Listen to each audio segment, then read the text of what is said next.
Innal hamdalillah nahmaduhu wa nasta'inuhu wa nastaghfiruh wa na'udzu billahi min shururi anfusina man yahdihillahu fala mudhillalah wa man yudhlil fala hadiyalah. Asyhadu an la ilaha illallah wahdahu la syarikalah wa asyhadu anna Muhammadan abduhu wa rasuluh amma ba'du.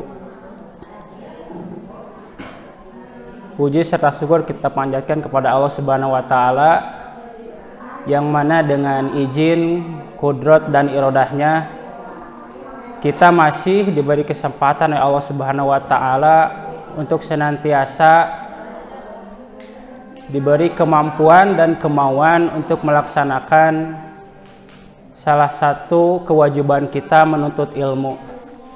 Karena tidak sedikit di luar sana ada orang-orang yang diberi kemauan akan tetapi dia tidak mempunyai kemampuan untuk mewujudkan amal. Begitupun sebaliknya, ada orang yang diberi kemampuan yang kuat, fisik yang sehat, akan tetapi masih ada orang-orang yang masih tidak diberi kemauan untuk mewujudkan amal soleh, yaitu menuntut ilmu. Simkurin rada grogi ya teh. Kenapa? Karena awalnya konsepnya panitia memberitahukan bahwa konsepnya hanya pemuda saja. Jadi untuk materi saya hanya di-share lewat grup WA, grup pemuda IPRESMA. Jadi tidak sempat membuat makalah. Jadi kalau ada yang nggak punya, ada bawa handphone bisa di-share itu makalahnya. Hadirin sidang kuliah subuh yang sama-sama mengharap ridha Allah Subhanahu wa taala. Kalau kita ditanya apakah menuntut ilmu dan mengamalkan ilmu cikintan-kintan beratan mana? Bahwa apa ya? Cik, lamun orang ditanya jadi karago kita bahasa biasanya baru ada poksang Bu, bentar we. Jadi lamun orang ditanya antara mengamalkan ilmu sarang milarian ilmu kira-kira beratan mana Bu? Oh, ibu berat nyamalkan dah ilmu na atau penak atau mah dosa eka dia. Berat ngamalkan. Nah berat ngamalkan cik barudak ya. Nah berat ngamalkan. Nah berat ngamalkan. Cenah ai jawabanna tos leres tapi alasanna tuh. Kenapa menuntut ilmu sangat berat? Karena nanti terkait dengan jadi kita akan menemukan ilmu-ilmu yang kita dapati ataupun bacaan Quran ataupun hadis yang kita dapati. Kenapa ilmu sangat berat? Kita akan temukan nanti ilmu-ilmu yang kita dapat itu tidak semuanya cocok dengan kahayang. Makanya bahasanya itu ketika kita menyikapi ilmu itu yang kita terima ada bahasanya tau'an. Tau'an itu suatu ilmu baik itu perintah Allah dan Rasulnya yang cocok loyok jeung kahayang urang. Eta teh namina tau'an.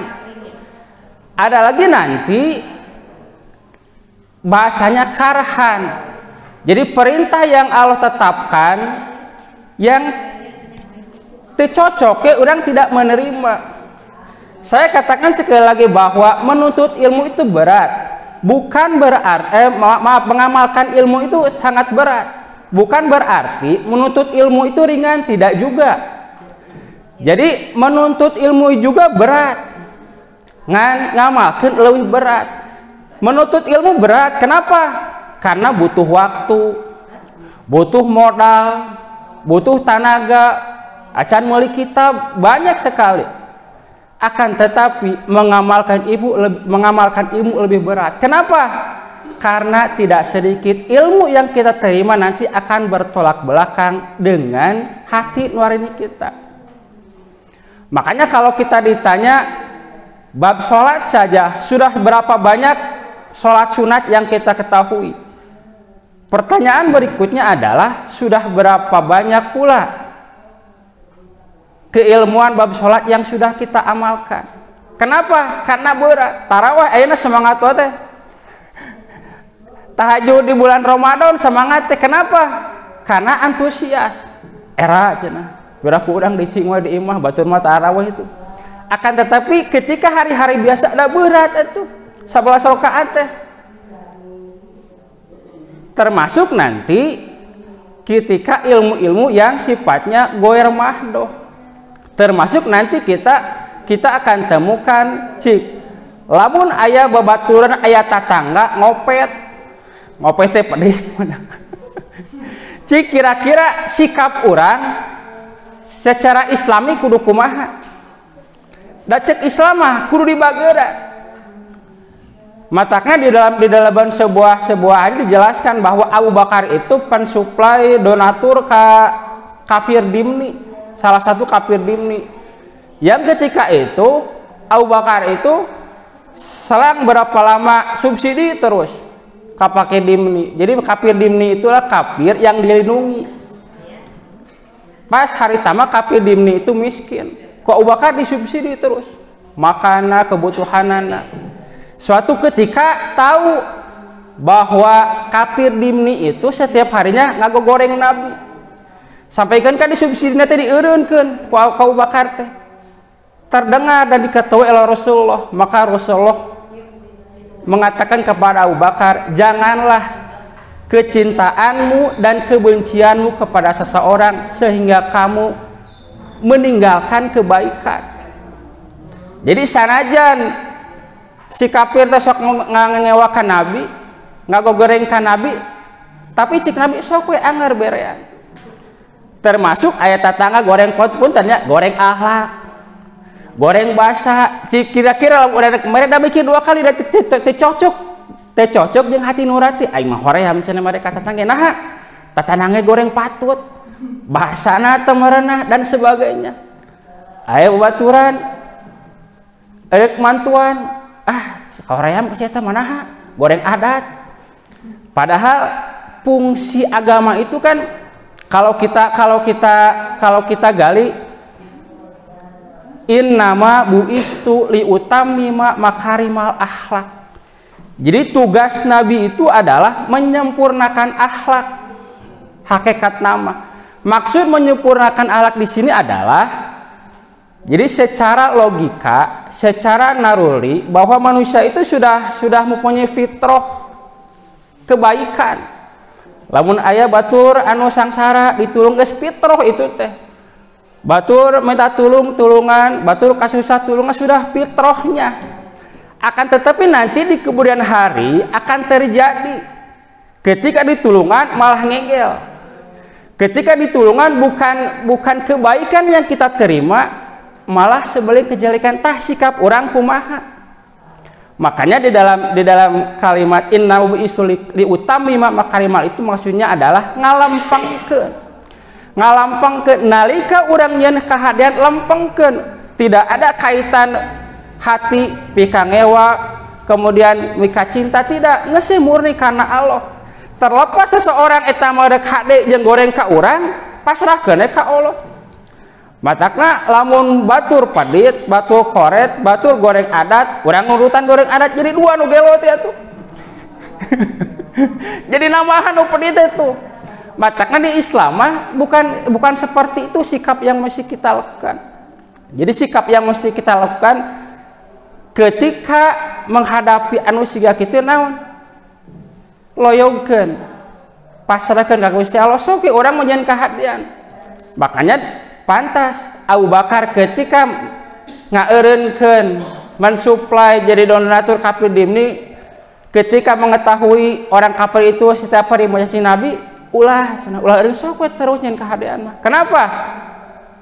Nah saprak eureun Abu Bakar mahna jirobah kan belum tentu. Geus we nu penting mah anu urang boga kahadian, boga amal soleh, terlepas orang lain mau melakukan apa itu kan hubungannya dengan Allah.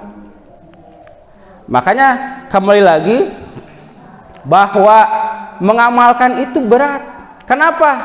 Karena tidak sedikit ilmu yang kita miliki, baik apa yang kita baca, apa yang kita terima itu tidak sesuai dengan hati nurani kita. Teu cocok jeung lojog jeung kahayang urang. Beda jeung nanti ketika ada ilmu, ada hadis ataupun ada ayat yang cocok. Lamun hadis jeung Quran teu cocok masih ganti lobanya. Salat mah dan sebagainya. Kemudian kalau ada ayat yang cocok, semangat. Ngan naonnya kira-kira hadis anu cocok yang loyong jeung kahayang? Hah? Kawin. Kawin cocok yang loyong. Nah, itulah. Jadi inti nama, jadi ilmu yang kita dapat itu nanti ada yang cocok jeung kahayang, ada juga nanti yang tidak cocok. Maksud tidak cocok teh anger urang mah udah kudu tetap harus melaksanakan, ngan ada keengganan. Jadi asa hese gitu. Walaupun anger we, tetap kita harus melaksanakannya. Makanya pantas di dalam Quran surat Al-Mujadah dijelaskan, kalau ada makalahnya itu di share saja ya. Yarfa'illahu ladzina amanu minkum walladzina utul ilma darajah. Allah akan mengangkat beberapa derajat orang-orang yang beriman dan berilmu beberapa derajat. Kalau kita perhatikan yarfa'illahu ladzina amanu, ungkapan yang pertama yang Allah ungkapkan di dalam Al-Quran surat Mujadah ini dengan ungkapan amanu, baru nanti al-ilmu. Makanya nanti ini juga menjadi catatan dan tandanya kenapa ketika hendak membaca Quran kita kudu ta'awud. Ini ada kaitannya nanti. Makanya ketika kita hendak baca Quran ataupun diajar, lampangkeun heula keimanan urang. Maksudnya adalah bahwa kita yakin kepada Allah, kita juga yakin bahwa yang disampaikan oleh Rasulullah itu adalah firman Allah yang harus kita laksanakan. Makanya kuatkan heula. Makanya di dalam ungkapan iman heula kuatan. Makanya kalau iman tidak kuat, sebanyak apapun ilmu yang kita miliki, sebanyak referensi bacaan yang kita baca, akan sulit kita mengamalkan ilmu yang akan diterima. Kenapa? Karena imannya tidak ada. Kalau imannya kuat, seberat apapun perintah yang Allah tetapkan akan gampang. Makanya nanti kenapa ketika hendak membaca Quran, a'udzubillahi fasta'id billahi minasyaitonir rajim. Ketika apabila kamu hendak membaca Quran, fasta'id billah, maka berlindung kepada Allah. A'udzubillahi minasyaitonir rajim. Aku berlindung dari godaan setan yang terkutuk yang akan menggoda terhadap ilmu-ilmu yang akan kita terima ketika membaca Quran. Makanya berat ngamalkan ilmu teh sampaikan ke aya doana a'udzubillahi minasyaitonir rajim. Nyalindung tina naon? Tina godaan yang akan menyimpangkan kita ketika kita menerima ilmu yang kemudian kita akan amalkan itu. Makanya poin pertama ketika kita hendak mencari ilmu, eta mah ilmu naon we? Jadi ilmu di sini tidak hanya sebatas ilmu agama saja, tidak. Jadi konotasi yarfa'illahu ladzina amanu minkum walladzina utul ilma darajah itu bukan ilmu agama. Kabeh we. Termasuk nanti walaupun ada yang mengatakan bahwa semua ilmu teh tina agama. Kejujuran, keikhlasan itu kan ilmu. Makanya yang harus kita kuatkan dulu adalah imannya dulu, baru ilmunya. Nah, hadis yang kedua ini adalah contoh. Jadi hadis yang kedua dan ketiga adalah jadi contoh beratnya mengamalkan ilmu dari tingkat sahabat. Kemudian nanti yang ketiganya nih tongwaka sahabat Nabi saja sangat berat untuk mengamalkan ilmu walaupun dilaksanakan. Kita baca saja dulu. Jadi telah menceritakan kepada kami Muqatil Abu Al-Hasan berkata, telah menghabarkan kepada kami Abdullah berkata, telah menghabarkan kepada kami Umar bin Sa'id Abu Husain berkata telah menceritakan kepada kami Abdullah bin Abu Mulaika dari Uqbah bin Haris bahwasanya dia menikahi seorang perempuan dari putri Ibnu Ihab. Bisa dilihat ya. Aku pernah menyusui Uqbah dan wanita yang dinikahinya. Maka Uqbah berkata kepada perempuan itu, aku tidak tahu kalau kamu pernah menyusui dan kamu tidak memberitahu aku. Maka Uqbah mengendarai kendaraannya menemui Rasulullah SAW di Madinah dan menyampaikan masalahnya. Maka Rasulullah SAW bersabda, harus bagaimana lagi? Sedangkan dia sudah mengatakannya. Maka Uqbah menceraikan dan menikahinya wanita lain. Jadi kasusnya adalah Abu Ihab, seorang sahabat. Dia mempunyai anak perempuan dan anaknya itu ditikahkan dengan Uqbah. Suatu ketika mereka menikah, mereka sangat harmonis, jadi menikmati rumah tangga. Tiba-tiba datang seorang perempuan tua, kemudian dia mengatakan, aku dulu menyusui kamu dan kamu. Maksudnya menyusui Uqbah dan istrinya. Kemudian Uqbah bertanya lagi, "Nu benar? Sungguh cenah, aku pernah menyusui kamu dan istrimu."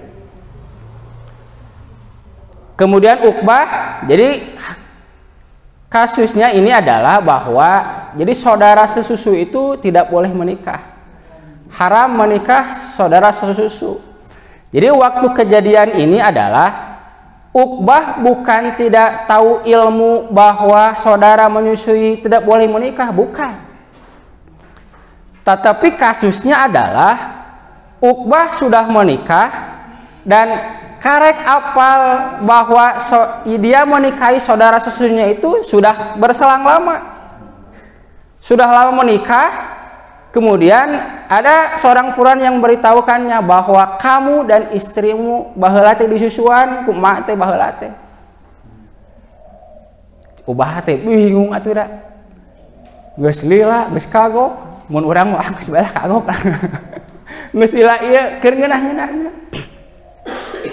Maka di dalam terusnya fafarokoha cina seketika itu juga Uqbah pergi ke Madinah. Jadi kasusnya itu adalah Uqbah di Makkah, sedangkan Rasulullah sudah hijrah di Madinah. Seketika itu mendengar pernyataan dari seorang wanita bahwa Uqbah dan istrimu itu baheula teh disusuan ku mak teh. Seketika itu juga Uqbah pergi ke Madinah. Jadi jarak Makkah ke Madinah teh 450 kiloan, Bu. Kemasa baraha lah.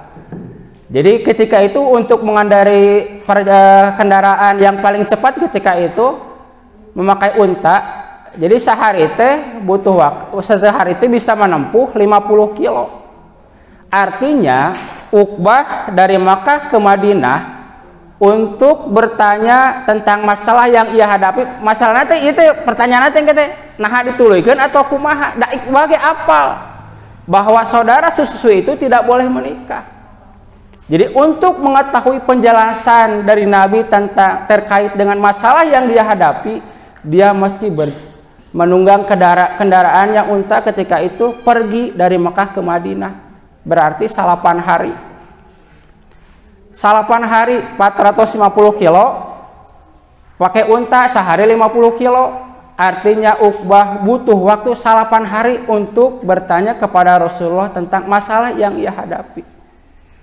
Setelah panjang lebar Uqbah menceritakan masalahnya, Nabi hanya menjawab kaifa wa qad qila, kudu kumaha deui eta cenah. Tidak ada dalil yang mesti dirubah, tidak ada ayat yang mesti dirubah, sudah ketetapannya seperti itu. Setelah Uqbah menceritakan keluh kesahnya, kemudian Nabi menjawab faqad qila, kaifa wa qad qila, kudu kumaha deui, langsung Uqbah balik deui ka Makkah. Di Makkah ke Madinah 8 hari. Balik deui 8 hari. Jadi bisa dibayangkan gitu. Urang wae ada ka Garut anu 2 jam, 3 jam. Babakalan teh wah, ieu mah 8 hari. Kira-kira ke mananya? Ke Surabaya ke mana? Tuh.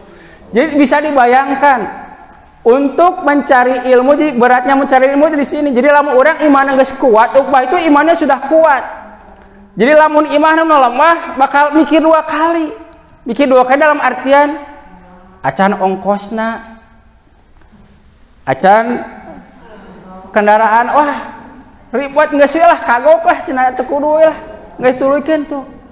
Tetapi dengan keimanan yang kuat, Uqbah pergi ke Madinah. Balik 9 hari, balik deui 9 hari dengan keputusan yang teu cocok. Nah, udah kumaha deui. Begitu pulang ke rumah langsung. Makanya Uqbah langsung mempiraknya atau saya pisah dan menikahi wanita yang lainnya. Itulah gambaran seorang sahabat yang kuat imannya di dalam mengamalkan ilmu. Makanya sekali saya katakan bahwa ketika kita hendak mencari kekuatan heula imanna. Kenapa? Karena tidak mustahil ilmu yang kita miliki, bacaan-bacaan referensi yang kita ketahui tidak cocok, teloyog dengan keinginan kita. Dan hadis yang berikutnya, hadis yang ketiga yang terakhir itu adalah contoh Nabi sendiri. Jadi jangan dikira bahwa cigana teh tingkat Nabi mah wah soleh, perintah laksanakeun. Perintah laksanakeun sarua we ciga urang. Jadi tong dikira Nabi teh jiga nu hebat gitu, hebat dalam artian ketika menerima wahyu langsung dilaksanakan tidak. Nabi ge pikir panjang kumaha ieu lamun dilaksanakeun. Terlebih lagi bahwa kebiasaan zaman dulu adalah jahiliyah, artinya bertolak belakang dengan syariat Islam. Nah, hadis yang berikutnya adalah bukan hadis, maaf, sebuah ayat Quran Al-Ahzab ayat 37. Jadi ini kasusnya tentang Zaid bin Harisah. Jadi wa id taqulu lil ladzina an'amallahu alaihi wa an'amta alaihi. Jadi ketika kamu berkata kepada orang yang telah Allah beri nikmat, maksudnya ke Zaid. Maksud diberi nikmat di sini adalah diberi nikmat keislaman. Jadi seringkali kita mendengar ungkapan alhamdulillah kita masih diberi nikmat keimanan, keislaman. Nah, ini maksudnya. Wa an'amta alaihi, dan kamu juga telah memberi nikmat kepadanya. Maksudnya adalah dimerdekakan. Jadi ini kasusnya adalah Zaid bin Harisah itu hamba sahaya. Jadi Zaid bin Harisah itu ketika masih kecil dia pergi dengan ayah dan ibunya ke suatu tempat. Kemudian ketika selang berapa lama dia dirampok. Jadi dirampok, kemudian hartanya diambil dan Uqbah menjadi tawanan. Lalu orang menjadi hamba sahaya. Dan ketika itu dijual di pasar. Dan kebenaran yang membeli Zaid bin Harisah itu adalah keponakan dari Siti Khadijah. Jadi kasusnya ini adalah sebelum Nabi diutus jadi Nabi. Jadi jauh hari sebelum Nabi Muhammad jadi Rasulullah ataupun jadi Nabi, Uqbah itu hamba sahaya. Hamba sahaya dibeli oleh keponakan Khadijah. Kemudian sebelum Muhammad menikah dengan Khadijah, Zaid bin Harisah sudah ada di tangan Khadijah. Makanya ketika Nabi menikah dengan Khadijah, diberikan saja Zaid ke Muhammad. Makanya kasusnya itu adalah selang berapa lama, jadi Zaid itu hamba sahaya anu naonnya, nu pintar, cerdas, hamba sahaya. Selang seberapa lama ayahnya mencarinya dengan ingin menebus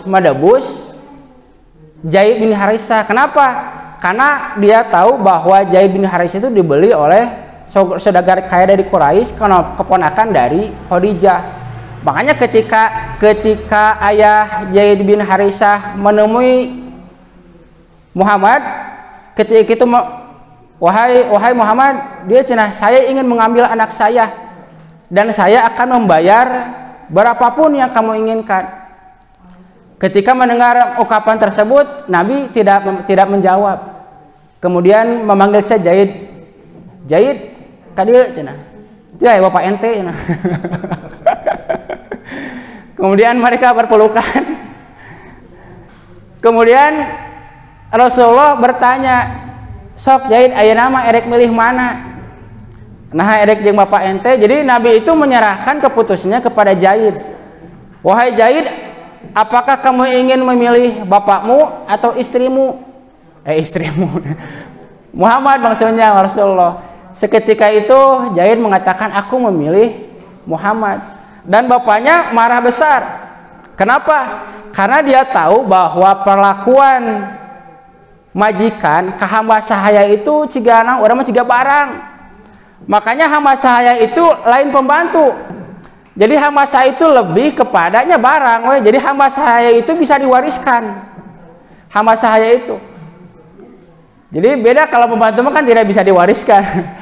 Dan maaf ya bisa digauli kalau perempuan. Kalau hamba sahaya. Makanya ayah Zaid itu khawatir. Kenapa? Karena perlakuan majikan kepada hamba sahaya itu biasanya disiksa. Contohnya Bilal. Jadi terbatas ruangna gerakna. Itu yang terjadi kepada hamba sahaya tersebut. Makanya ayah Zaid itu marah besar.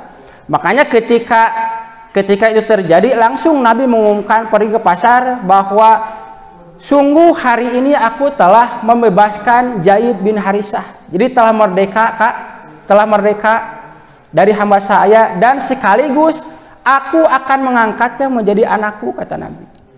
Maka ketika itu bapaknya, bapak ayah dari Zaid sudah reda, tidak marah lagi dengan ungkapan bahwa kata Nabi, aku telah membebaskannya dan aku yang akan mengangkatnya menjadi anakku. Langsung teraskeun deui. Jadi kasusnya ini adalah Zaid yang menikah dengan Zainab binti Jahsy. Mungkin kita akan bahas dulu tadi Zaid, sekarang Zainab binti Jahsy. Jadi sekilas di sini mah kan ayatnya menerangkan pernikahan, kemudian Zaid minta cerai begitu saja. Jadi sakapeng mau orang jadi tidak bisa apa ya?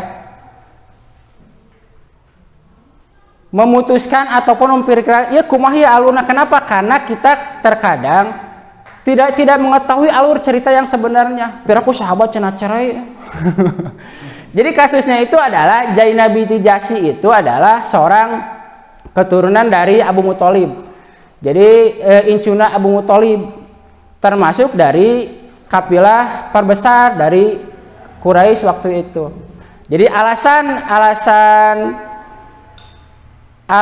Zainab binti Jahsy menikah dengan Zaid bin Harisah, awalnya Zainab itu tidak mau menikah dengan Zaid bin Harisah. Kenapa? Karena ini status sosial yang sangat jauh. Jadi lamun orang mah Zaid bin Harisah jalma kere, maksudnya jalma yang asalna hamba sahaya menikah dengan Zainab binti Jahsy anu sosialita mudahnya malah. Jadi orang terpandang, orang kaya, saudagar kaya. Jadi ketika itu juga Zainab tidak mau. Makanya kalau kita lihat awal ayat tentang ini kan menolak Zainab binti Jahsy itu, maka turunlah surat Al-Ahzab ayat 37-nya. Di situ dijelaskan bahwa jadi di dalam Al-Ahzab ayat 37-nya di situ dijelaskan bahwa 36-nya maaf. Sebelum kita membahas ke 37-nya, dan tidaklah pantas bagi laki-laki yang mukmin dan wanita yang mukmin apabila Allah dan Rasulullah telah menetapkan suatu ketetapan, maka tidak ada pilihan yang lain bagi mereka tentang urusan mereka. Dan barang siapa yang mendurhakai Allah dan Rasulnya, maka sungguh dia telah tersesat dengan kesesatan yang nyata. Makanya dari awal juga Zainab tidak mau menikah dengan Zaid. Kenapa? Ya. Jadi di sini Nabi ingin mendobrak kebiasaan kafir Quraisy. Jadi baheula lama jadi anu sangsara jeung sangsara kawin teh. Matak tuluy sangsara. Tidak itu juga namanya anekdotnya ya gitu. Jadi anu beunghad jeung nu beunghad. Jadi suatu aib apabila jadi nu beunghar jeung nu miskin dalam artian nah ini. Jadi Nabi di situ ingin mendobrak kebiasaan-kebiasaan jahiliyah bahwa nanti yang menjadi patokan ketika seseorang, makanya tidak ada hadis dan dalil menyatakan bahwa nu beunghar jadi umar, tidak ada. Jangan ada juga nanti yang baik dengan yang baik gitu. Anu jelek jeung goreng patut jeung goreng patut. Jadi ketika mendengar ayat ini langsung Zainab menyetujui permintaan Rasulullah tentang pernikahannya, tentang dia ingin ditikahkan dengan Zaid bin Harisah. Jadi lanjut, wa ittaqul, ulang lagi, wa ittaqulu lil ladzina an'amallahu alaihi, Al-Ahzab 37-nya. Dan ketika kamu berkata kepada orang yang Allah telah beri nikmat, maksudnya Zaid, maksudnya nikmat keislaman, wa an'amta alaihi, dan kepada orang yang telah engkau juga beri nikmat, maksudnya kepada Nabi yang telah memberi nikmat kepada Zaid, maksudnya adalah membebaskannya dari hamba sahaya. Amsik alaika jaujaka, tahanlah istrimu. Jadi pernikahan Zaid dengan Zainab binti Jahsy itu berselang hanya 1 tahun saja. Jadi tiap tahun Zaid itu sudah baik, dalam orang mah pager Zaid mah ka pamajikan, tapi Zainabnya. Jadi Zainab itu ketika Zaid menghampirinya, dia pergi. Ketika Zaid berkata lemah lembut, manyun gitu, jadi dari awal lagi disatuju Zainab teh. Jadi lamun bahasa mah secara terpaksa gitu, karena ada surat yang tadi Al-Ahzab 36. Jadi selama 1 tahun Zaid itu mengeluh tentang pernikahannya dengan Zainab binti Jahsy. Wahai Rasulullah, ieu cenah Zainab kumahanya hese dipapatahan. Pokoknya mah hese we. Terus selama 1 tahun. Selama 1 tahun itu pula lah jawaban Nabi, amsik alaika, tahanlah istrimu, wattaqillah, dan bertakwalah kepada Allah. Selama 1 tahun Zaid mengadukan masalahnya kepada Nabi. Selama itu pula Nabi hanya menjawab amsik, tahanlah. Kenapa Nabi mengungkapkan tahan? Karena sudah tahu bahwa ketika Zaid menceraikan istrinya, itu kudu buru-buru langsung ditikah oleh Nabi. Ini juga nanti menjadi dalil bahwa pendobrak dalam artian ingin memutus rantai kesalahan, dalam artian kesalahan gini ya. Jadi di zaman jahiliyah, ketika mengangkat anak itu sudah menjadi dan otomatis menjadi anak asli. Jadi termasuk nanti anak angkat itu dapat waris. Nah, Nabi ingin mengatakan kepada jahiliyah ketika itu bahwa anak angkat itu bukan anak kandung. Kan kalau anak kandung mah menikahi isi anak kandung tidak boleh. Jadi Nabi ingin menjelaskan bahwa anak angkat pertama bukan anak kandung dan boleh menikahi istri mantan anak angkat. Jadi selama 1 tahun Nabi mengatakan amsik, tahanlah istrimu, wattaqillah, bertakwalah kepada Allah.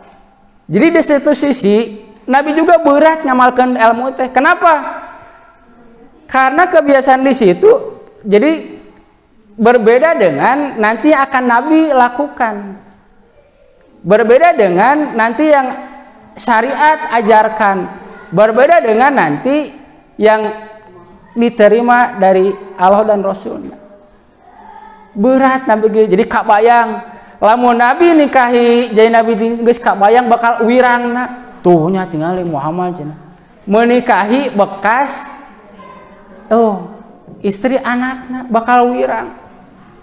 Makanya di dalam ayat lanjutannya dijelaskan wa tukhfi fi nafsika maulahu mubdihi.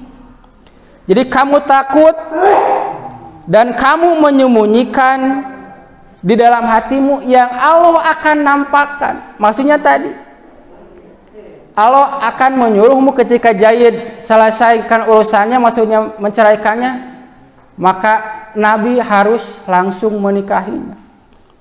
Wa tahsyan nasa wallahu ahaqqu an tahsya. Apakah kamu takut kepada manusia? Wallahu ahaqqu an tahsya. Padahal Allah lah yang mesti engkau takuti. Di sini menjelaskan bahwa satingkat Nabi saja ketika ingin mengamalkan ilmu berat. Berat itu kenapa? Karena banyak sekali nanti bakal geus kabayang bagaimana sikap para pembesar Quraisy ketika itu menyikapi, bakal mencemoohnya. Makanya ketika iman kita tidak kuat sangat berat. Termasuk nanti jika bid'ah, perkara-perkara yang tidak sesuai, sok we caritakeun. Atuh kumahanya lamun kau saya caritakeun ayeuna cenah jamaah teh bakal bubar. Tong kamikiran kadinya. Ketika suatu hadis ataupun kebenaran dijelaskan, kemudian orang lain tidak menerima, itu mah sudah bukan urusan kita. Makanya sebenarnya mah kadang bukan pendapat yang tidak kita terima itu, tapi pendapatan ya bakal ngurangan ya lamun bejakan ya tahlilan haram ya. Omset menurun bukan. Nah, makanya disitulah keimanan kita digoda ataupun dipertaruhkan. Keilmuan kita dipertaruhkan sejauh mana pengamalan kita terhadap ilmu yang kita miliki. Bukan berarti dalam artian wah atuh eta mah satingkat nabi pantas we. Dan satingkat sahabat pantas we. Tidak seperti itu juga. Jadi nabi, sahabat itu juga sama manusia yang mereka punya punya naluri, punya insting, punya kasihan, punya kaera terhadap masyarakat sama. Yang membedakan adalah mungkin kualitas keimanannya. Bisa tidak kita mempertanggungjawabkan keimanan yang kita miliki. Makanya dalam ungkapan yang lain kabura maktan indallahi ang taqulu ma la ta'lamun. Kecelakaan besar bagi orang-orang yang mengatakan ini maksudnya punya ilmunya. Nerangkeun ieu, nerangkeun akan tetapi dia sendiri tidak melaksanakannya. Makanya di dalam hadis yang lain bahwa nanti ilmu itu di akhirat seperti ular. Jadi ketika kita tidak melaksanakan, ketika tidak menjalankan, ketika kita tidak melakukan sesuai dengan ilmu yang kita miliki, nanti di akhirat itu di dalam hadis dijelaskan bahwa seperti ular bakal matuk kita. Ya baheula saya teh sambil mematuk kita, dulu ini aku adalah ilmu sholat kamu, dulu ini aku adalah ilmu saum kamu, ini dulu aku adalah ilmu haji kamu dan kamu tidak melaksanakannya, maka rasakanlah. Seperti itulah. Mungkin itu saja yang bisa saya sampaikan pada kesempatan kali ini. Mudah-mudahan menjadi bahan renungan dan pertimbangan bagi kita untuk senantiasa mengamalkan ilmu yang kita miliki. Walaupun tidak bisa kita langsung semuanya, wah bab sholat sunat orang apa namanya syukrul wudu, sholat tahiyatul masjid dan sebagainya, tidak begitu juga. Akan tetapi Allah menyukai yang dawam, yang rutin. Walaupun sedikit, akan tetapi ketika dirutin dilaksanakan itulah yang terbaik. Kenapa? Karena ketika suatu ibadah dilaksanakan dengan dawam, kemudian kita ada udur atau sakit ataupun terhalang untuk melaksanakan ibadah tersebut, maka Allah akan tetap membalasnya dengan kebaikan. Mungkin itu saja yang bisa saya sampaikan pada kesempatan kali ini. Aqulu qouli hadza wa astaghfirullah li wa lakum. Wassalamualaikum warahmatullahi wabarakatuh.